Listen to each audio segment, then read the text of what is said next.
You are now listening to a member of the Disney Podcast family. Head over to Disney Podcast Family on Instagram to see all the latest posts for this show and links to other great Disney podcasts.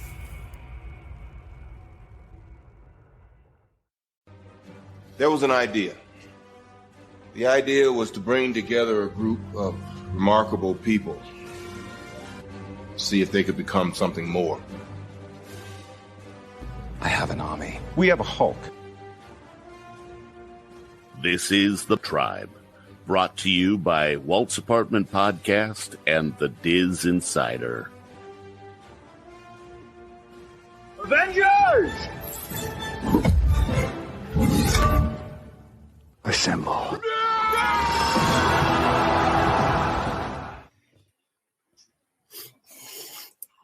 Hey everyone, and welcome to The Tribe. Yep, that's what you're hearing now. We're not calling it the Marvel Tribe anymore. We're just The Tribe. So tonight you are joined by the podcast princess, aka me, Sam, and my amazing Tribe co-host, Lou Knight and the Blurred Hulk. How's it going tonight, guys? Oh man, this is a great week for Marvel and a horrible week for me personally because I'm sick. But I couldn't miss and pass up an opportunity to talk about some of the cool new things within the Marvelverse. So I'm here. I'm being a brave trooper for all of you Tribe fans out there. We are lucky to have you, as always. Lou, what about you? I'm excited to be back. I'm excited to talk Marvel. I mean, they came out the gate swinging the last 48 hours or so I am excited. Me too. So for those of you who may be new listeners to the show, we are part of the Walt's Apartment family. We are the Marvel show and the Light in the Window Productions. Thanks for joining us. We are super excited to be able to talk to you guys about everything Marvel Comics, MCU, and everything in between. We play some fun games, and we do a whole lot of fan theorizing. So tonight, we're going to have a chill, laid-back show. We're going to listen to some trailers. We are going to hopefully get to a game at the end, and we'll just see what's up. So Deadpool 3 trailer released. Oh, my God. Yes. Been waiting. I'm waiting for it forever.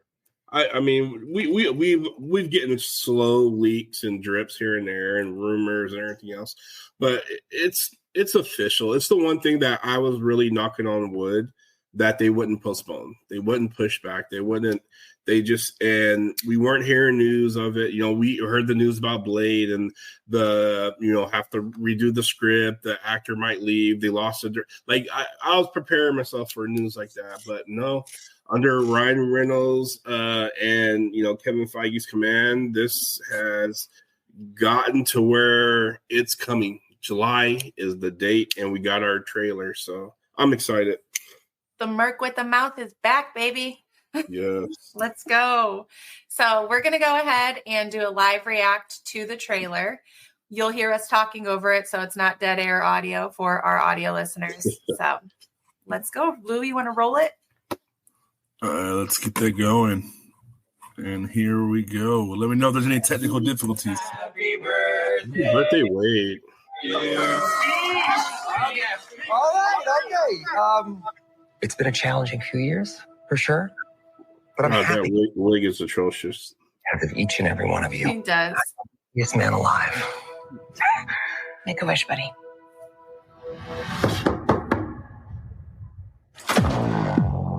Who could be knocking? Who's asking? Whoa. I got so excited when I saw them. Is that supposed to be scary? Begging isn't new for me, friendo, but it is for Disney. It is for Disney. Disney knows what they're getting into. Miss Wilson, you appear to have soiled yourself while unconscious. I wasn't unconscious. Who are you? Mr. Paradox. Why am I here? Walk with me. Wait. You are special. This is your chance to be a hero among heroes. a hero? Because you're used to being an anti-hero. I smell what you're stepping in, Sensei. Your little cinematic universe is about to change forever. Oh my gosh, the wall breaking. I am Marvel Jesus. Love it. I am the perfect family in the Marvel universe.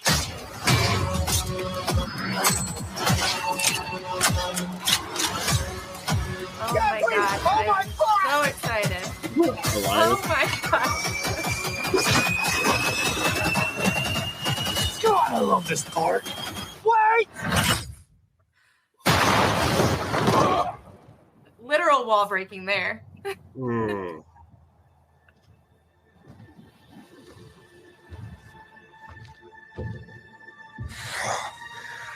Don't just stand there, you ape. Give me a hand up. Nope, I'm actually okay. Thank you very much. There's our Wolverine. I have a theory about Deadpool and Wolverine, July 26th.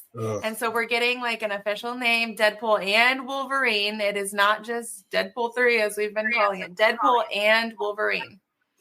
So I have so many theories here because they gave us enough information to know he's going to be playing around in the multiverse, but it doesn't give away the story.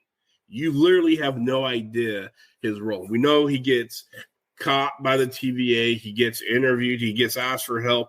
He's fighting the TVA. He's fighting other characters. We don't really get a streamline of the events that are going to be taking place in the storyline outside of what other people are speculating. And so there's kind of like almost a shared consensus of rumors, but honestly, I have different takes on that. So, but I can't wait to get it. What's your guys' initial thoughts on that trailer? Geeked. Too much? Excited? Like, Geeked. Oh, like there is a level of brilliance that only Deadpool is able to pull off for Marvel when it comes to breaking down the fourth wall, the humor, poking fun at Disney and Marvel. Like the quirky kind of assholey sex appeal that he actually brings, and bringing Wolverine back. I am just so geeked. I need that. My Marvel heart needs this right now. So geeked. How about you, Lou? I'm excited for it. I think this is a chance for Marvel to really, if they wanted a chance to go and fix things that they may have slipped up on or messed up on, or, hey, we can't go that route now, so now we need to go this route, whether it's, God, the butcher was, was messed up, or, hey, this is a chance for them to really kind of go in and seamlessly fix some Band-Aids with it still being very much a good movie. I'm a little hesitant on it being called Deadpool Wolverine. I was hoping that we'd get enough Wolverine that it makes sense, but not be full on Wolverine. Yeah, that's a bit much. But I'm excited to see how they play with that. I'm excited to see what Deadpool does in the TVA, because obviously we're not seeing anybody that we're used to seeing so far in the TVA. So, and in Loki too, they kind of hinted at that. It's like it's always us. So, are we going to see another branch of the TVA that is not the same TVA that Loki is now overseeing? So, I'm really excited about this. I wasn't the biggest fan of Deadpool 1 and 2. I enjoyed the movies. But for me, it just was. I was wanting a little more rated R. You can tone back just a little bit of comedy and give me a little bit more action, but overall, they were still good films. This one, though, I think is going to be kind of bring 1 and 2 together and really put up a fighting chance up against Captain America and Guardians as one of the better trilogies.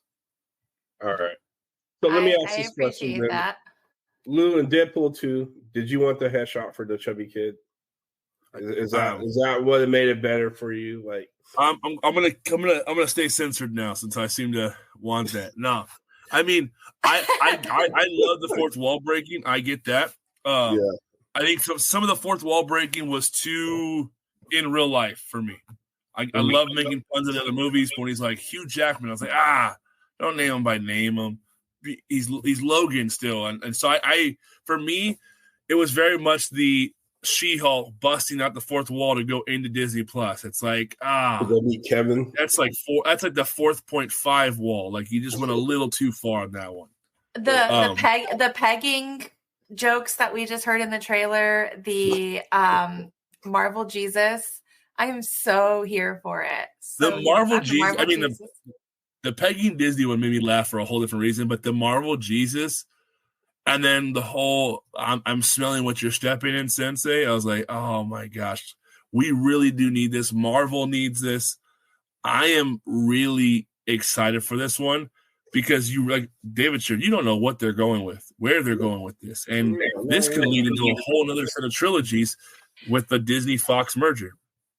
But I mean, like, hey, that goes. I'm not to get biblical for a second, but him calling himself Marvel Jesus right now, like when Jesus was, biblically here, like he recreated a new version of humanity through his sacrifice. Guess what? I think there's a double meaning with that, as mostly everything is when it comes to Deadpool stuff, because they do their research and stuff. And one of the things I did notice is that just looking up like rated R domestic, US rated R movies and stuff. Obviously, right now Oppenheimer is king of that. But there was a movie that was kind of its own Jesus called Passion of the Christ, which just barely squeaked by and beat Deadpool for the US domestic. Deadpool got him in worldwide box office numbers and stuff.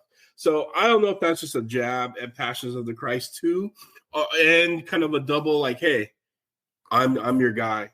I'm the guy who's going to you put your faith and trust in this rated R movie.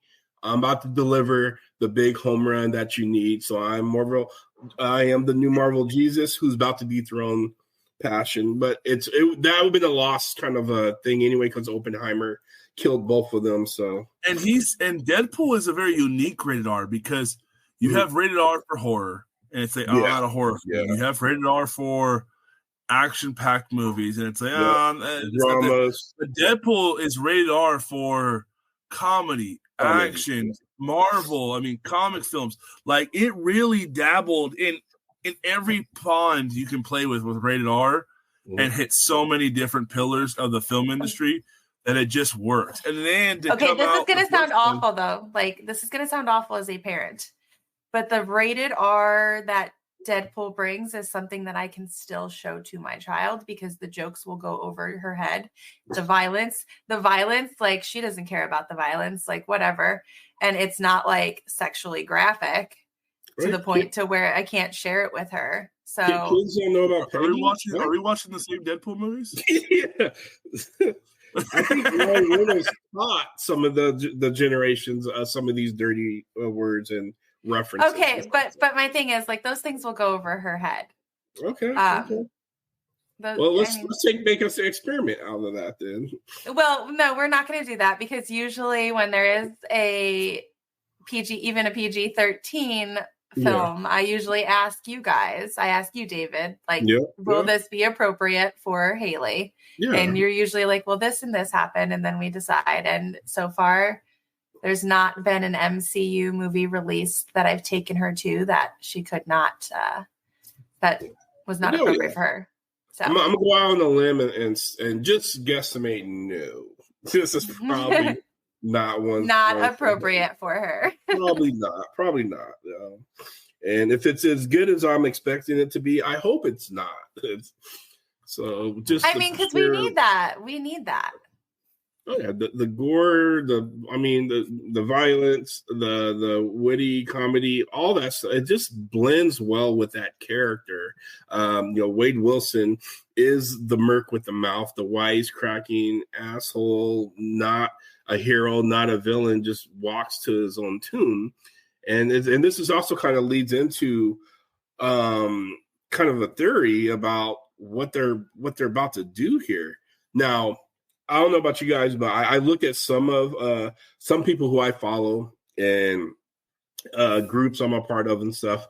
And one of the groups, they actually took still shots of every single frame of this commercial and stuff. And they highlighted a few, but one in particular was the one when Wolverine was standing over him and he does a chink chink.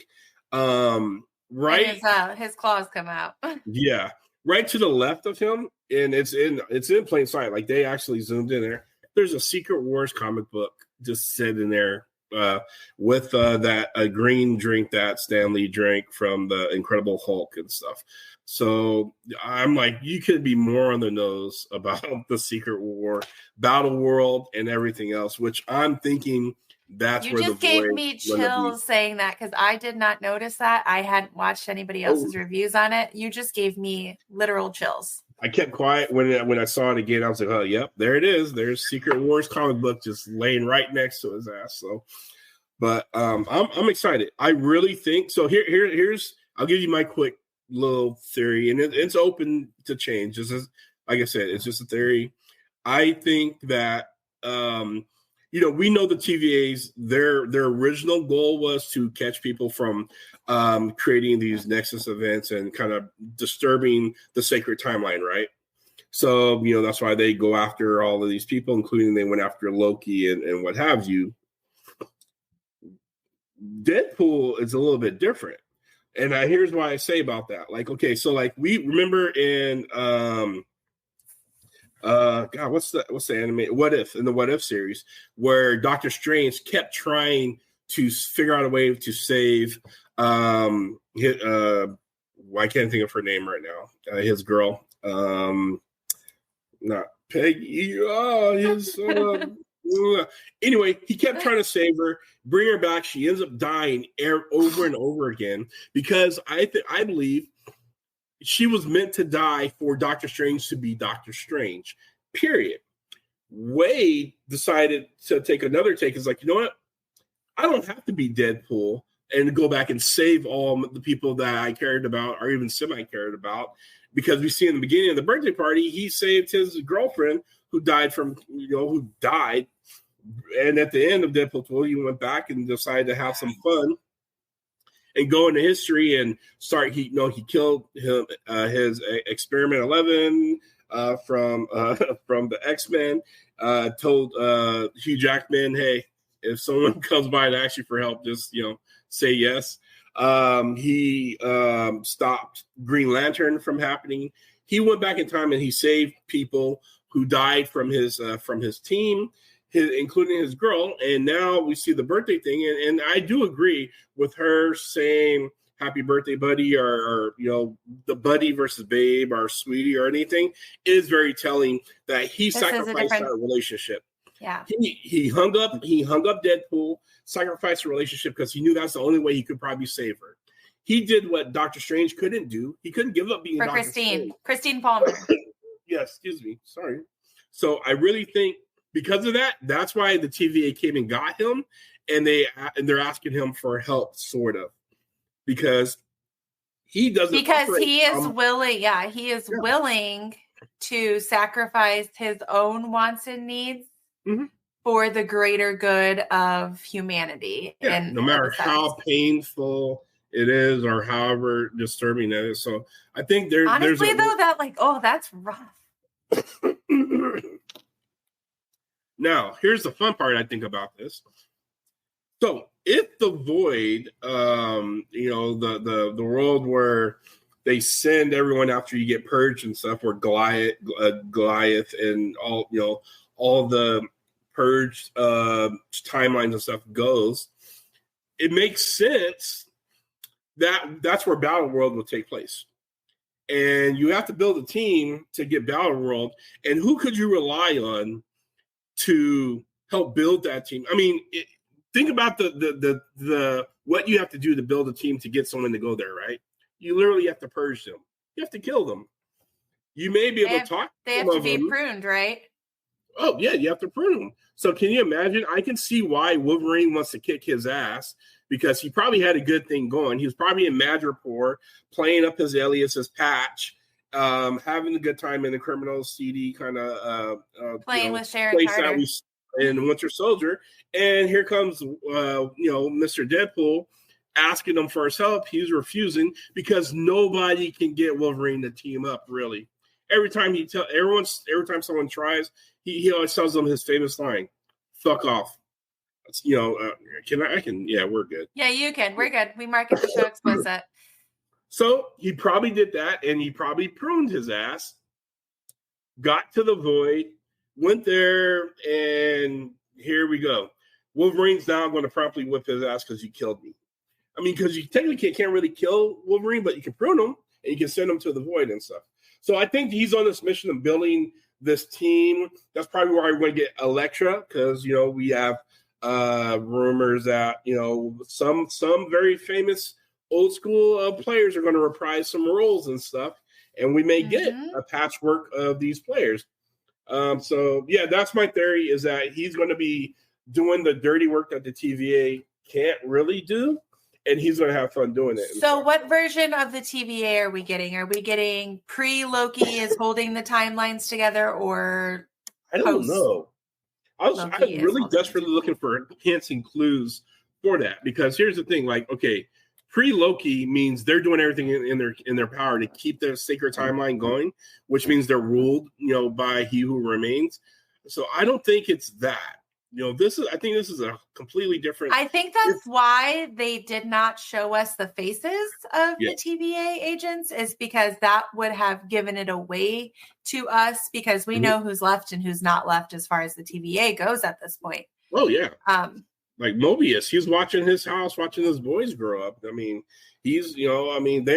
there's people still at the TVA, and they're doing new missions, and they're coming out with a new, different direction and stuff. So for me, it makes sense that it's post all of the stuff that happened in Loki. But we have Loki holding the timelines together still. I think so. Oh my God, I would love to see a Tom Hiddleston cameo in this. So, but that's my little theory, and it's just a patchwork piece of it, that he's going to go around and start pruning people to build some heroic team preparing for Battle World, or for some crazy, either we're going to get Doom or another Kang variant, or some literally, like, that makes so much sense though, because of the things that we know that are coming down the pipeline. There's not much else that we know is coming that can introduce Battle Worlds in such a concise way. So and who else to be organized chaos than Deadpool? So yeah, and I love that theory. Lou, do you have anything you want to add to our Deadpool conversation? No, I really like it. I really like that theory. It makes a lot of sense. I was thinking more of like Lion King 1.5. where we're going to get a Deadpool movie where it's like, I've been here the entire time. And it's like, you're seeing scenes of shit he's doing. And like, you ever seen like cartoons where it's like, and they show like, for instance, Hawkeye, how we saw Kate Bishop, she's there in her room, and Hawkeye is doing the battle from 2012's Avengers. Yeah. Like for me, I feel like we're going to get something like that where he's been in the background the entire time, and again, going back and band-aiding shit that they don't like or want to change. And you see him fighting in New York, fighting somebody, and meanwhile, Iron Man's over him, especially with those clips of all the Avengers in certain key moments. I feel like we're going to see him bouncing in and out of moments. Imagine taking Endgame, but in a Deadpool version. He's popping in and out of key moments, introducing things that should have been there, but since there was legal issues, they weren't there, and plugging them where they should have been. So then when the movie wraps, you're like, oh, they were there the whole time kind of thing. But see, part of that I like that, actually. I do like that, but at the same time, I don't like that because then you're rewriting a lot of the original sacred timeline. But the thing is, though, is if they do that, it gives them a moment to now bring back things that are no. For instance, I mean, we know without bring back Iron Man. Yeah, exactly. We know that it's probably itching Marvel to try to recast the Big Five without recasting the Big Five, if that makes sense. But they can do that in Battle Worlds. They can do that with Battle Worlds. But I feel like that's what I'm saying, though. I feel like we're going to get a Deadpool where he's been there the whole time kind of vibe. Because if not, I think especially if they keep staying on the same timeline, there's got to then you ask yourself, well, where has he been? But he's playing in the multiverse. The multiverse was not introduced until Wanda and Doctor Strange did their business, right? Mm-hmm. So you cannot have events leading up to the things that happened until the multiverse was created and introduced. Until the tear in the multiverse was created. But we said before, a Nexus event always happens, which means this right here would be considered a Nexus event. So are we saying that Deadpool can cancel Nexus events? That's kind of so. Here's why. I think he's a special. I think Deadpool is special for the fact that he's one of the only few characters that can break the fourth wall, and I think there's a special power that comes with that. You're able to see the bigger picture. Now, I agree with Lou, but I agree in a different way. Like, I think Deadpool or Wade Wilson was there in these events, but he wasn't doing anything. Like, he knew he couldn't participate because his girl, all the people he loved will die. So maybe they show him like obviously they show him like he's in like some weird something Mart shirt, like he works in retail or something like that. Maybe during the event in New York, that's happening while he's at work. And we see like, is that Deadpool? Like, he is literally there. He can't do anything. He doesn't want to do anything. Like, he resigned himself for the past 5 years to not doing shit because it's going to, excuse me, help save, his timeline or his people. Like, he's tried to have it all and he realized he couldn't. So he sacrificed himself and hung up and, put in the locker his Deadpool outfit, even though he could have just popped in the event in New York and kicked everyone's ass and stuff. But, maybe we even see like one of the Chikaris like crash through his window and he really kind of just sits there and talks, says something smarmy to him and he dies and then that's the end of it. That's the piece I think would be like, okay, he does exist here, but he is not like he learned the rule as to why he can't participate and he can't. Which is why the TVA chooses him to be Correct. Their new hero. So realistically, they could introduce him to us the way that Lou is explaining and then use him the way that David is explaining, all in the same film. Mm-hmm. I know that's different than what Lou said, but yeah, I think that way for me, that would be acceptable. I kind of don't want to see the recreation of things that are already sacred timeline. Yeah, I don't want to see that either. It's sacrament to the whole event, the venture that we went on as an audience throughout everything and stuff. So I really don't want to see that to be ruined, but I would love to see how he interacts with that and plays with that and stuff. I feel like as a consumer, as someone who is like super into the Marvel fandom, that there are some things that I do not want to be touched. Like there are some events that if you take them away and you change them entirely, it ruins the integrity for me. So like those Nexus events, if you can just like make them not happen anymore, or if you can just rewrite everything that's happened just by saying, hey, Deadpool came in and did it, for me, that ruins the integrity of the viewership. For me. That's my personal opinion. So do I want to see them go that route? Not necessarily. Could I possibly enjoy it? yeah, I'm never going to discount anything. If it is done the right way, absolutely. But as far as hearing that as a like possibility, no offense, Lou, I do not want that. I mean, I don't want it either, but at the same time, I mean, you look at this phase 4. Phase 4 has had a lot of rough waters. So even if he was to go back and correct some things in phase 4 alone, would be super beneficial to the storylines of the MCU. I mean, I don't think he needs to go back all the way phase 1, 2, and 3. Me personally, I sound like a broken wheel.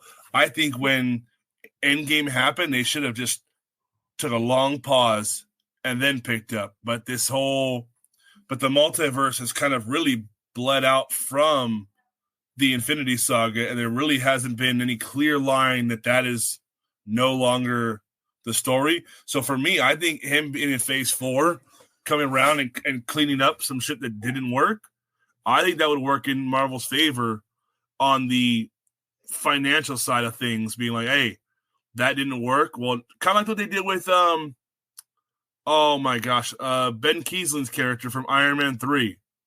The Mandarin. Yeah, they kind of brought him back for Multiverse of Madness, but then just kind of still wrote him off. Where it's like, well, I mean, he was heavily involved in some Disney Plus shows as well, so there's still a storyline to be told there. I think here's where I think. I think people are going to. I think there's a bigger picture being missed by a lot of people, and I'm only going to say this. I'm going to go out on a limb and say this, and people can say I'm a Marvel bro or whatever. You're always hold the best light for Marvel stuff, and there may be some truth to that, but I believe wholeheartedly. The continuity issues that we see are the disconnect, like from like the Eternals to some of the Disney Plus stuff. I really think there's a bigger weaved story that is unfolding that we don't yet have the full picture. So the Infinity thing, timeline from the phase 1 through 3, that was the whole story arc. We're now in this really elaborate multiverse. We have multiple timelines, multi-universe, things that are about to start going into convergence. The split, the coming together of universes disappear. We're going into a bigger piece that I don't think we have enough of the puzzles to see what it's going to actually look like. Now, again, I'm okay with the backlash line. Yeah, you're just kind of in for Marvel. I don't care. I read enough comic books to know that they can run storylines forever to build a bigger piece. And when you get those conclusion books and stuff, everything kind of just makes sense and stuff. To be fair, there's some storylines that they just fall apart and they just kind of die out. But this one, I really do think there is a bigger picture here. I do think Deadpin is a linchpin, not a savior. He's more of an explainer movie of what's going on so far and what's about to happen and what's to come and stuff. I just think we're looking at a puzzle pieces and the puzzles are all over the place and we're not sure what to make of it. I mean, there's people still saying, how do you guys on Earth? And no one talks about that big giant, statue that's coming out of the middle of the Pacific Ocean and stuff. How's that not even mentioned in Wakanda Forever or any of the other? I mean, yeah, we don't have the full picture yet. I don't think they invested this much money in that story in Marvel Studios, that story making room to just leave all of that an uncontinuity on the table. That's not even a word, but leave it kind of like disjointed the way it is and stuff. I think we're going to start getting just like the multiverse and Loki kind of pulling everything together. We're going to start getting things pulled together. And it's going to start making sense. And I guarantee we're going to start seeing people start jumping back on the bandwagon. It's like, oh, I knew this was going to happen. It's people who they need to be more patient. And the truth is that might be the case. We just need to be a little bit more patient. So there's my rant. There's my soapbox. I think patience is a virtue, and let's just see what's about to roll out this year. No, I definitely think we can all agree with that. And we're all looking forward to what is to come. So before we move on to our Fantastic Four and X-Men 97 conversation, we are going to hear from one of our sponsors, Getaway Today. Well, hello, and welcome to Let's Get to Know Our Sponsor. Getaway Today has been helping Disney vacation dreams come true since 1990. Whether you choose to visit the happiest place on earth or travel to Orlando and beyond, they want to help you. Need to know the best hotel in the area? What theme park tickets should you buy? Have a last minute change? No worries. Their travel experts are always here to help. Want to book a cruise and don't know where to start? Hey, they can help with that too. They will help you find the perfect cruise for your vacation, whether it is your first time or you're a well-seasoned cruiser. When you book your cruise with one of the Getaway Today's experts, you will have a dedicated agent to help you every step of the way. They take care of the details so you can have the most fun. Getaway Today has layaway, peace of mind travel, allowing you to cancel or make changes up to 72 hours in advance. You will always have the most up-to-date vacation information, both pre-arrival and upon your welcome. Getaway Today will guarantee the best prices with no hidden fees. And every time you book through Getaway Today, they will donate a portion back to a charitable organization in your area. And so far, over $4.5 million has been donated. So click the link in our show notes to start your Disney vacation planning for more information and the best deals. Tell them Walt's Apartment sent you. And until next time, enjoy the view from Walt's Apartment.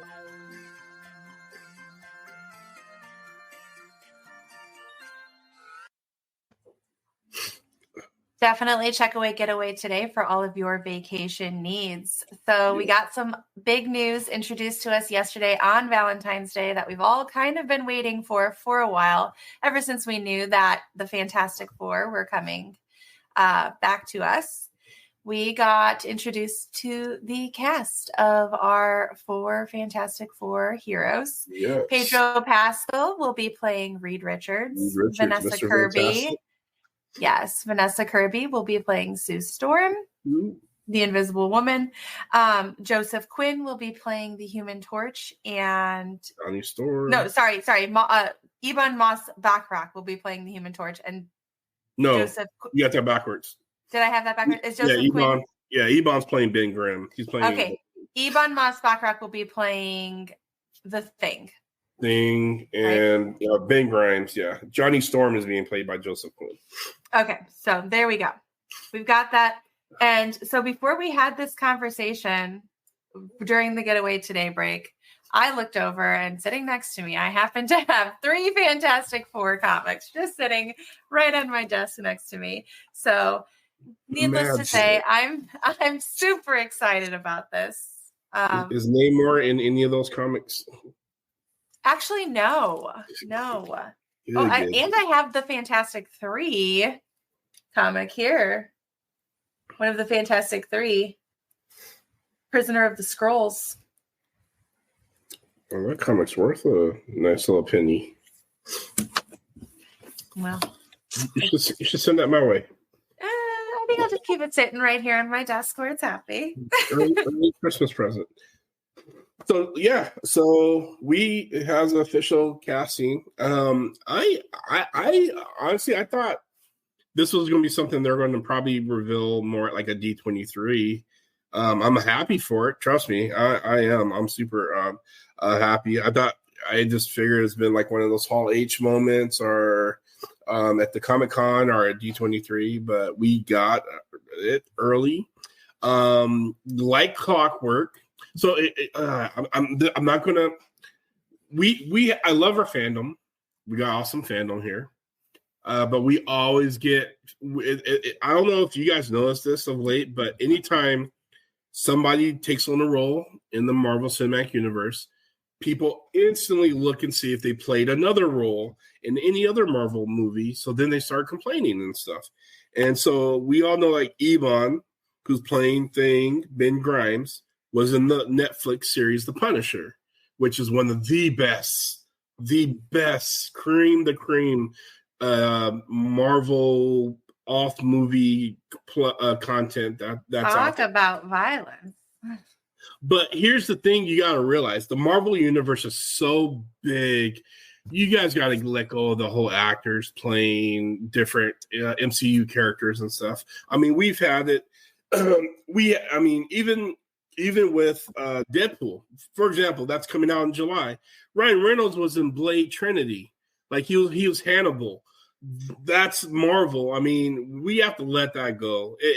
I hate that. I see the seeds of that firing up and stuff like that. It's like, oh, there's many actors out there. So what? But you want quality actors.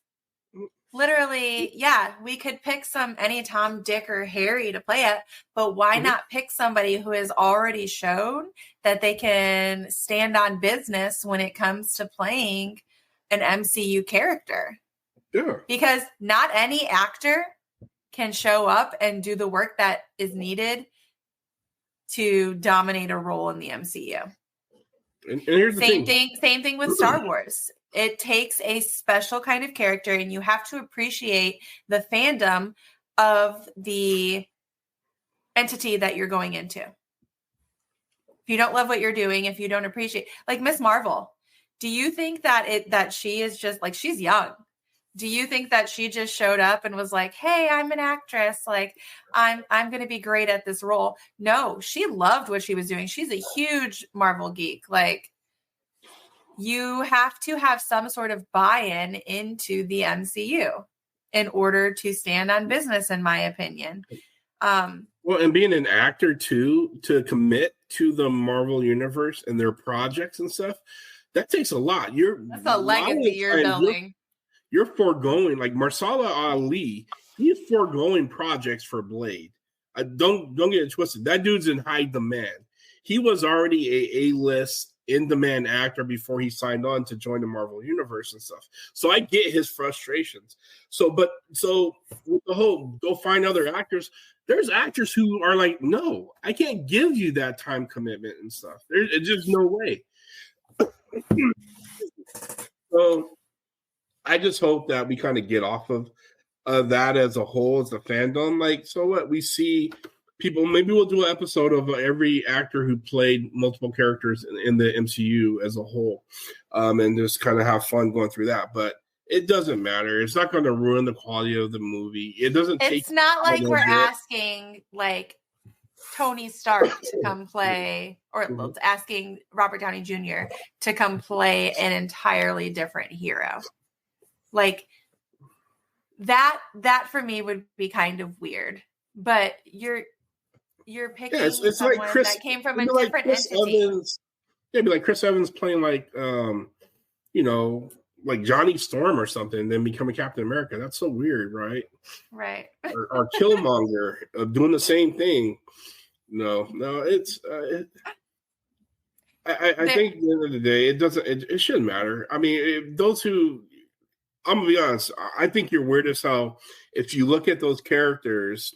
Some of these characters aren't even really big characters. Like the character in Punisher, he was a big part of the series and stuff that was working with the Punisher and stuff. But if you see him versus Ben Grimes in this and stuff, either you have problems and stuff, which I think it's you, or the actor's really bad and stuff, which I don't think that's the case.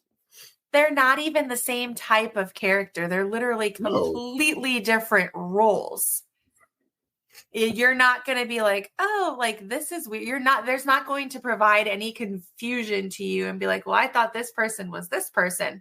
That tie-in is not going to happen. Mm-hmm. Take the characters for what is being presented to you. Mm-hmm. And honestly, like Ben Grimes, you're not going to see in human form. He's gonna be like 90% orange. He's gonna be 90% the thing. So you're not even gonna be looking at him like, hey, wasn't he that guy from that other movie? So everyone can chill. I agree with David. Lou, Lou, what do you think about the casting for Fantastic Four? Are you excited? I know you said you were on the fence. I don't know whether I like it or I don't like it, just because of, and not to try to like age bash anybody, but that entire lineup seems like they're very much older for the way we're going with Marvel, very much like Young Avengers and all that and stuff like that. Like it just, it's so odd. It got me highly interested because I'm just curious. Obviously, based on it, we're probably not going to get an origin story, which I'm okay with. So where are we picking up this Fantastic Four story at? So it's definitely got my curiosity, but based on the lineup for actors playing the Fantastic Four, I am mildly pulled out of it. But then again, though, I'm going to judge it once I see a trailer. But it's definitely got me very curious. Where on the Fantastic Four timeline are we jumping into this story? Because these actors, Pedro Pascal is not no young spring chicken Reed Richards. I mean, makeup does wonders, Louis. But you know that John Krasinski is older than Pedro Pascal, right? Yeah, but he doesn't look as old. I mean, Paul Rudd is older than half the Avengers cast. But Paul Rudd doesn't look like it either, though. Paul Rudd's a vampire, though. So okay, you heard it here first. He looks the same age as he was in Clueless. I mean, he does. But he was just as clueless then. Okay, but here, well, Lou. So, but makeup does wonders, but I don't think that they're going to need it because either we are in a different timeline, so it doesn't have to make sense with everything else because we have the multiverse now, or as you said, hey, we're going with the Young Avengers. We don't have our old Avengers, so to speak, our original Avengers, to lead this generation of new Avengers. So why not have the Fantastic Four somehow introduce them in and let them be guides for the Young Avengers? Do I think we're going to get that? No. But if I had to make sense of it somehow, that's what my brain just jumped to when you said that. So I'm curious, throwing this out there. What are the chances of the Fantastic Four just being the Fantastic Four, giving us a 1, 2, 3 trilogy and just being its own film? When it comes to the amount of comic book characters that could be introduced to the MCU through the Fantastic Four timelines alone, the Fantastic Four, I think we get at least a few exposures to over the next decade. And I'll tell you right off the back, here's why not. Here's why this won't happen and stuff. They already been connecting Fantastic Four. They just have been in the MCU itself. With the Illuminati and everything else, you see like the Force symbol, some like weird talk and chatter. So they're already trying to connect Fantastic Four. How that looks like and how they show up in the MCU, I don't know. I don't know. For them to have a one-off, I don't think so. They're so integral to the Marvel it would be a waste of time universe and stuff. And then the casting, I mean, they got some big names, and they're going to weave in these into the bigger picture and stuff. So I don't see it. If they were going to do a one-off kind of like just a separate little franchise outside of, it would be just as a fan favor, and they would not have hired the talent that they did. No, I don't think they would not have invested the money that they did into this. The only reason I'm curious is because they've made it very clear that you don't, intertwine the different multiverses. So where does this Fantastic Four come from? There aren't different multiverses. There's one multiverse. There are different timelines that Loki is now holding all pinched together into one place. And that old rule about intertwining the timelines was a Kang variant. That was a Kang thing. Yep. And it is Kang, like it's no more. That and right now, right? It's happening. We're seeing excursions and stuff happening. Spider-Man, it did it. When Doctor Strange, they did it in Spider-Man. No, Doctor Strange again. So we're seeing excursion events happening and stuff. We just don't know what comes of it. I'm not saying it doesn't happen. Okay, but it's been very clear that nothing stays outside of its timeline. Spider-Man's went back. Doctor Strange got kicked back. Nothing is jumping over like, oh, I'm on this track now, running with them. I'm not saying they don't blend, but how does the Fantastic Four come in as an integral piece on the timeline that is the main timeline that we are on? There is no more main timeline. There's no more main timeline. The sacred timeline is gone. There is no more main timeline. I think that once Battle Worlds is over, that is when we get reintroduced to a main timeline again. I think we're gonna get a new timeline that is all that has X-Men, the Avengers, Fantastic Four, like every piece that we can actually. But do you think that happens before Battle Worlds? No, it's going to happen. I think Battle Worlds, the big reset after the Battle World. Yeah, I think that's when we get that main timeline that encompasses everything that Marvel now owns. So Fantastic Four can be on a completely separate timeline and stuff, and there's an incursion. Yeah, and then they throw them into battlefields. So they do stuff with space. For me, I would love to see a story where they're around on a different timeline in the 60s, doing what Fantastic Four does in the 60s and stuff, being those heroes in that family unit and everything else. But I don't know. I'm excited to see what they're going to do with this. Because honestly, I want to see more Namor. Just kidding. Sorry. God, no. I had to. There is no need to show Namor ever again. No, but David though, obviously, here's the thing with Tenoch Huerta, okay. We've got the ick, but when we had Namor introduced into Wakanda Forever, we were like, this is dope. Like the character was great. Yes. The character was great. Marvel did a great job bringing him in. Also, though, with the Fantastic Four, they have an opportunity to recast him and recreate that character. So here's my thing. Okay, we have Earth, right? There's Earth. There's all kinds of stuff that happens on Earth, on the surface of Earth. And then we have the galaxy, right? We're in the realm of the galaxy now. We're in multiverse, the timelines, everything else. We're not even on Earth. Earth is its own little thing, where the Disney Plus shows and everything else. Namor is in the water. We don't care about the water. Let Jaws and all those people. It doesn't have to be on the water if it's Fantastic Four. We don't need more Namor stories. Just let's focus on the surface of the Earth. Maybe Star-Lord's going to a boat. His boat sinks. He drowns, and Namor dares to save him. Stop it! I'm telling you, if I see a hostile at any point in the Fantastic Four, I'll be like, it's Namor. Only Namor. If Namor sees Sue, then yeah, he's probably gonna try to steal Reed Richards' girl. He's Mr. Steal Your Girl. But beyond that, Underwater Kingdom is protected. It's not in danger. It's not a threat. Right, because nothing has happened yet to Atlantis. So yes, it does not make sense in the storyline. Or not Atlantis, but Telecon. We don't need Namor. Not yet. He's good. Not yet. But I don't think his story is over as far as the MCU goes, because I don't think they would have introduced him and left it on the cliffhanger that they did if his story was over. But the thing is, though, is he got kind of a penalty, and so therefore they kind of are forced to hang that story up. No, they can recast it. Obviously, they had bigger things to come. For them to even introduce him, they did not have to do that at all.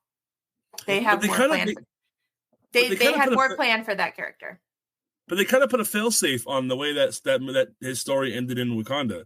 Like, if we go farther, we can. If we don't go farther, it doesn't hurt. Like, they kind of built themselves like a little buffer to say, it's okay if we don't go any farther. Yeah.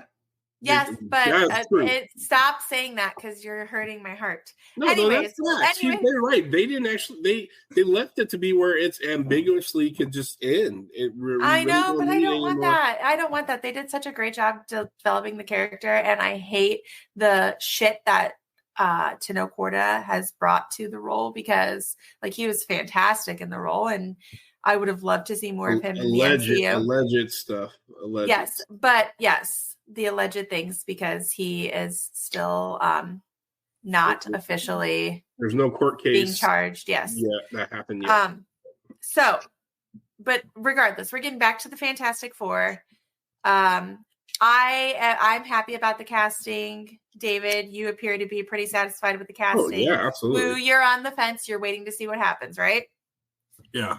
He wants a trailer. Okay, let's move on then, because we're going on to I'm gonna bridge us. We go from the first mutant Namor to the more mutants because we've got the X-Men 97 trailer queued up, so we can do a live react. I have not seen this trailer yet because I was working when it was released. Fresh react. So Lou, go ahead and play it for us. Wait, before you hit play, Lou and I were talking about this before. David, are they just recreating the original X-Men 97 or are these new storylines? New storylines. This is a continuation. Yes. It picks up from where it drops off at. So all right. So if you haven't watched the original X-Men 97, where it's a fun binge. I mean, don't binge. Oh my God, that's too many shows, but episodes, but it's a fun watch and then it picks right up. All right. Well, let's go. Let's see it, Lou. Again, we're going to be talking over the trailer. Of X-Men next Saturday morning. Check your local listings. This is a I'm finale. grateful to have the chance to say goodbye. I am proud of you all, my X-Men. Fate lies in our hands now. That's Jean Grey talking. Oh, it. Marvel Animation. We have to stay vigilant. The professor entrusted us with his dream. Oh yeah, I'm getting Bond vibes. I'm loving it. No matter how dark it is, we must believe in each other. Yes. We get this done by working together as a team. Jeez, Bob, keep buzzing in my ear.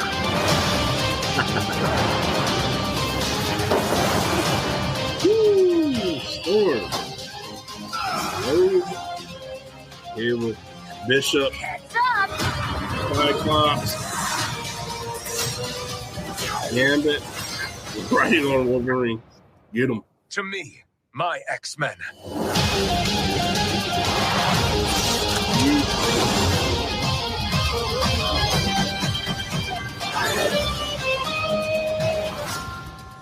Magneto, the last will and testament of Charles Xavier. Everything he built now belongs to me.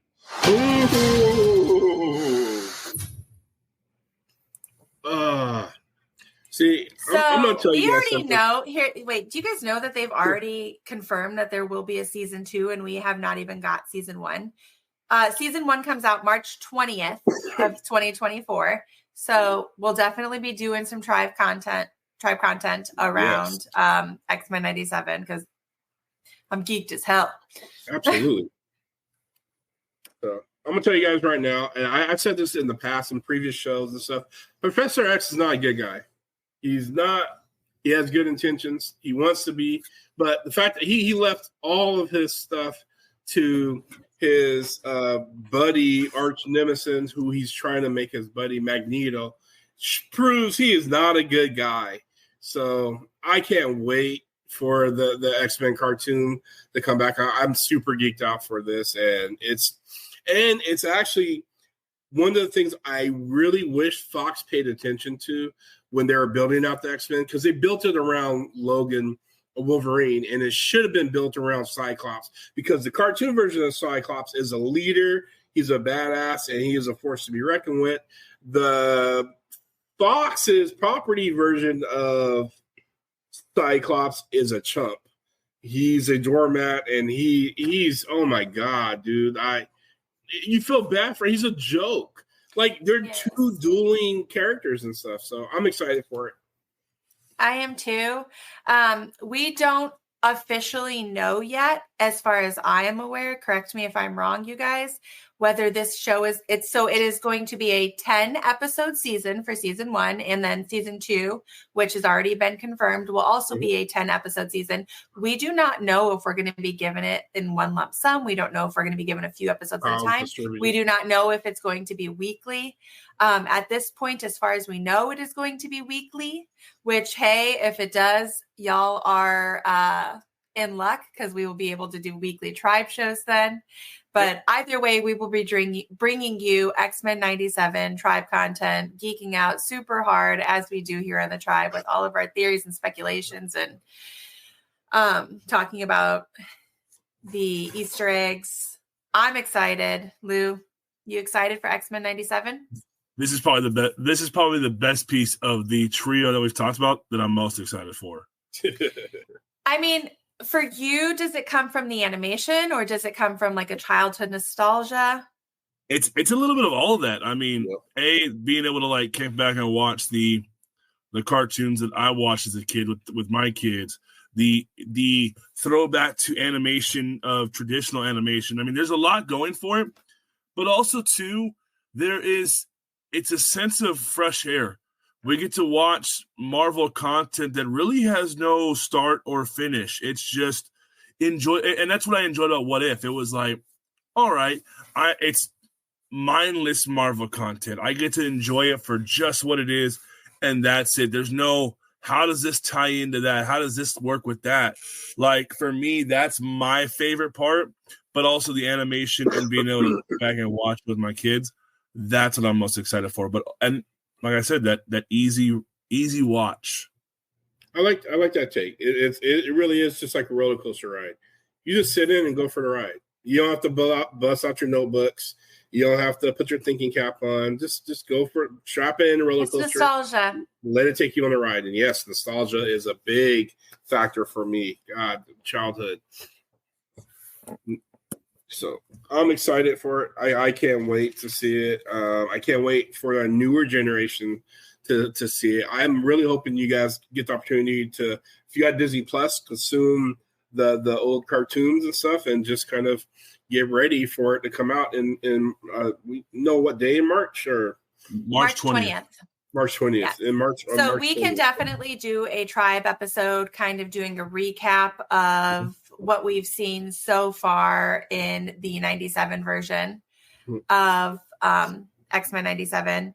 And then we can pick up with the episodes that are new to us. So we can do a here's what we know from the past kind of flashback. Hey, Lou, you want to create a little fun little game around that? Like, we do like a drinking game. Like, here's a pitch. Here's my pitch for you. Here's the pitch. We all pick a character. It's like fantasy football, right? Pick the character. So I'll pick Wolverine.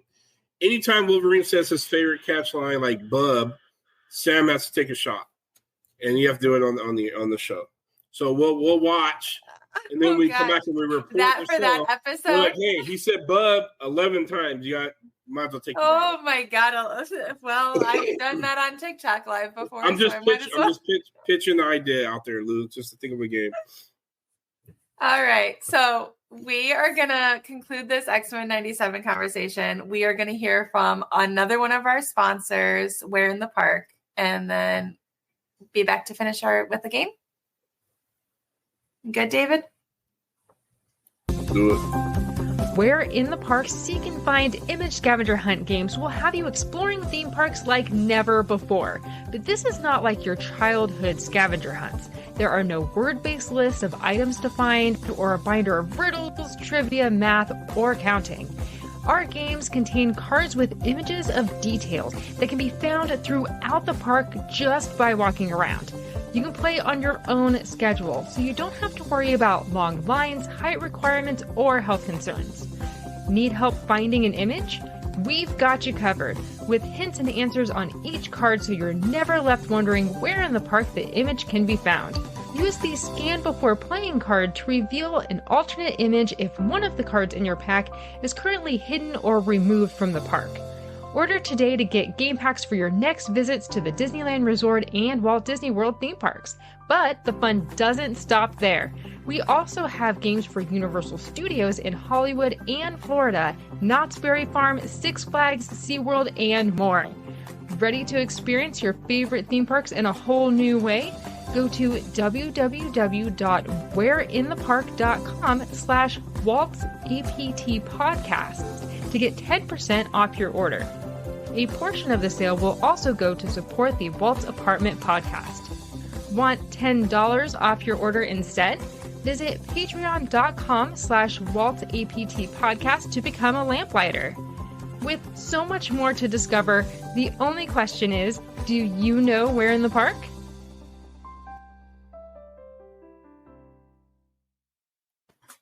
Actually, we do know we're in the park. They are friends and family members now of the show. If you have not listened to Imagine That with Lou and I, Kevin and Amanda from We're in the Park are our co-host on that show, and we are killing it, if I say so myself.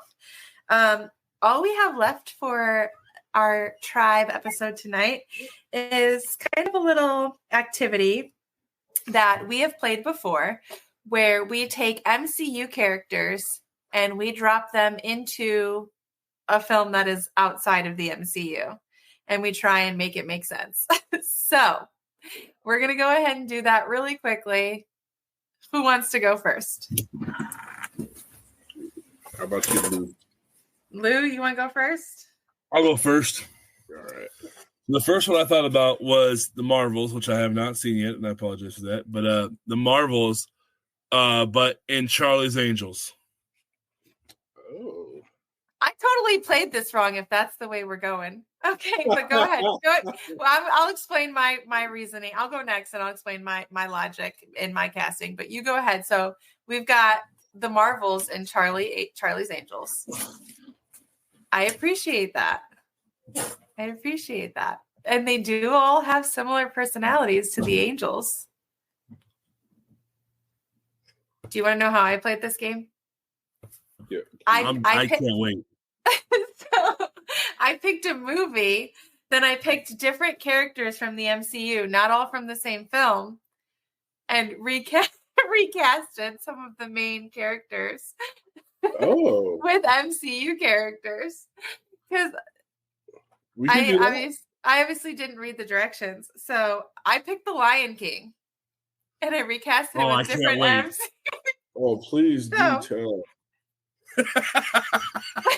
Okay. I picked Kingpin as Mufasa, Maya as Scar, because Yeah. Okay. she tried to kill him. Simba as Miss Marvel, because she would be. Louis turned his camera off because I'm pretty sure he's laughing so hard at me right now. Simba as Miss Marvel, because she would be standing there so naive, like, what the hell just happened? And then she would go off and try and explore and find herself. And then obviously Simba as Miss Marvel needs a partner as they grow up, who is just like hella supportive, but chill as hell. So I picked Bruno because, Bruno is going to be Miss Marvel's backbone instead of like Kamran, who she, could have effed with. Louis is laughing at me. Then I said, all right, well, I got to recast Rafiki. Who's got the wisdom but is chill? Vision. Then Timon, because, it's all about the dance parties and the singing, Star-Lord. And then Pumbaa, who is kind of dumb and has great one-liners, Drax. So that's how I recasted The Lion King with MCU characters. You guys remember those movies, a Scary Movie and another teen movie? All I could picture was not another Marvel, not another superhero movie. That's what this reminds me of, like one of those spoof films of Scary Movie. Hey, I didn't follow the directions. I didn't understand the directions. Oh no, you got real creative. I'll give you that. 100%. You got hella creative. Like you took What If to Disney. I tried. All right, Blurred Hulk, what do you have for us tonight? So I have two movies. So the first movie is Ghostbusters, right? So here's my lineup. Who are you gonna call? Here's my lineup for the replacement for the Ghostbusters.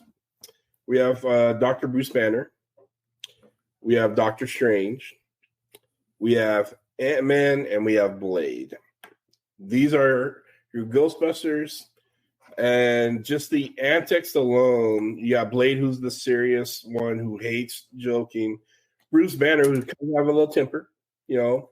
And Doctor Strange is like the leader, Peter Venkman, who's trying to kind of keep everything kind of on the same, you know. And Ant-Man, who's just the goofball, who's constantly just kind of, you know, screwing things up. And they're going around New York, Hell's Kitchen, and they're dealing with demons and ghouls and everything else. And they have their own little brick firehouse building called the New Ghostbusters and stuff. So I like it. There's that. The New Ghostbusters. All right. Number two, kind of a one-off. Werewolf by Night. Ooh. His character goes to back in his growing up days and when he's in high school, and we have Teen Wolf revisited. Oh goodness. So Louis is shaking his head. So he goes from the chess playing geek who really just wants to kind of fit in to now turning into this badass wolf who can play basketball, football, whatever sport that he gets to wear a Letterman's jacket and do his thing and show out and stuff. So listen, they give Letterman's jackets for being a nerd now too, because I was one of those kids who had double letters on my jacket. I had the academic one and the varsity sports one. So geeks get Letterman's jackets now too. I did not know that. Good for you. Congratulations. But yeah, so they're like jock participation awards. You get so actually my academic letter for my letter jacket. David is having a sneezing fit. Bless him. God bless you right now. Sorry. No, you're good. You're good. Are you all right? Yep, I'm good. I'm back in. He's back. I'll have to show you guys my Letterman's jacket. I have it upstairs somewhere. Sometime I'll show it to you guys. But I love those. I love those. So that's all we have for the tribe tonight. We have some great shows that we are in the works planning for y'all leading up to X-Men 97 reviews. There's going to be a ton of great things that we're going to be able to share with you this year. We are super excited. Before we hit our closing, I want to make sure to remind you to check out our sponsors, Sunken City Designs, Getaway Today, and Where in the Park. And feel the pulse in your chest so you know you're alive. One team, one love. We are now the tribe. See you later.